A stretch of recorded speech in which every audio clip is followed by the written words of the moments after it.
தாராள பிரபு. தாராள பிரபு. தாராள பிரபு. அது வேணாமா? அதுக்கு நானே முற்றுப்புள்ளி வைக்கிறேன். தயவு செஞ்சு நீங்க கம்மா போட்டு திரும்ப ஆரம்பிக்காதீங்க. ஸ்ருதி, சின்ன சின்ன பிரச்சனையெல்லாம் பெருசாக்க வேண்டாம்.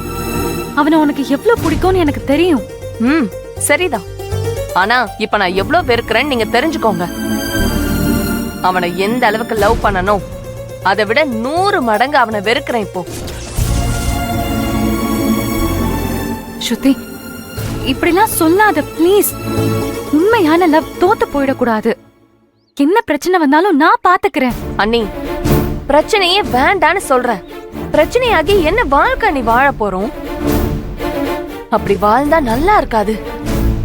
எனக்கு இது உண்மையான காதலா இருக்கலாம், ஆனா அவனுக்கு இது போலியான காதல் தானே. நான் ஜெயிக்கலன்னா பரவாயில்ல, அவன் தோத்து போகட்டும். அவன் எனக்கு கிடைக்க வேண்டாம். அதுல நான் இப்ப உறுதியா இருக்கேன்.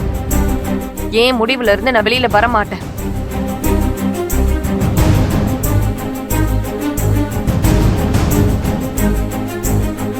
ஏன் ஸ்ருதி இப்படி ஒரு முடிவு எடுத்தான்னு தெரியலையே.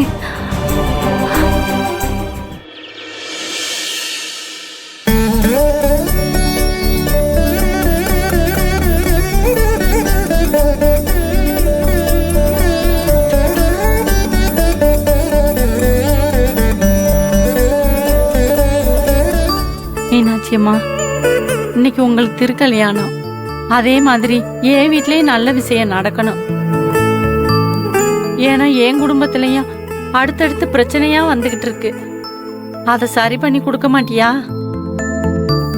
ஒண்ணு நல்ல விஷயமா நீயே பண்ணி கொடு, இல்லைன்னா அந்த மனுஷனை நல்லவரா மாத்தி கொடு. அவரை மாத்திட்டாலே போதும், எல்லாமே நல்லபடியா நடக்கும்.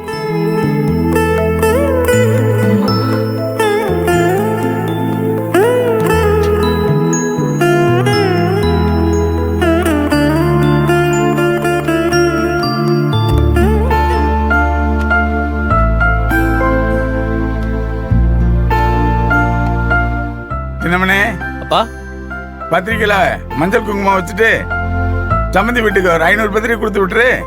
சரிப்பா. அவங்கள விட நம்ம அடிச்ச பத்திரிக்கை எவ்வளவு பிரமாதமா இருக்குன்னு அவங்களும் பார்க்கணும் இல்ல? ஓகேப்பா.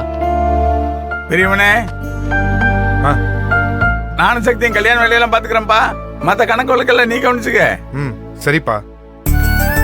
நம்ம கவனம் இந்த பக்கம் வந்துருச்சுன்னா வர வேண்டிய பணமெல்லாம் அப்படியே போயிரும்பா. அப்புறம் அந்த டாக்குமெண்ட் வேலையை நீயே முடிச்சிரு. கையெழுத்து போறதுக்கு பத்திர ஆபீஸுக்கு நேரா வந்துடுறேன்ப்பா. சரிப்பா. அப்புறம் நம்ம ஏரியா கவுன்சிலரு 5 லட்ச ரூபாய் பணம் கொடுப்பாரு. அதை வாங்கிட்டு அவர் பேர்லயே வர வச்சுக்க. அப்படியே அந்த பணத்தை எடுத்து போய் மில்லுக்கார வரதுங்கிட்ட கொடுத்துரு. போன்ல அவர்கிட்ட நான் பேசிக்கிறேன். சரிப்பா.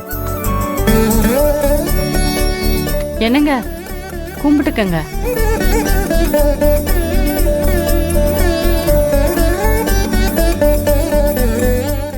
என்னம்மா இன்னைக்கு விசேஷம்? சாமி கொண்டு வந்து கற்பூரத்தெல்லாம் காட்ட மாட்டியே, இப்படி பண்ண மாட்டியே நீ? இன்னைக்கு மதுரை மீனாட்சி அம்மனுக்கு திருக்கல்யாணம், அதனாலதான் நான் சாமி கும்பிட்டேன்.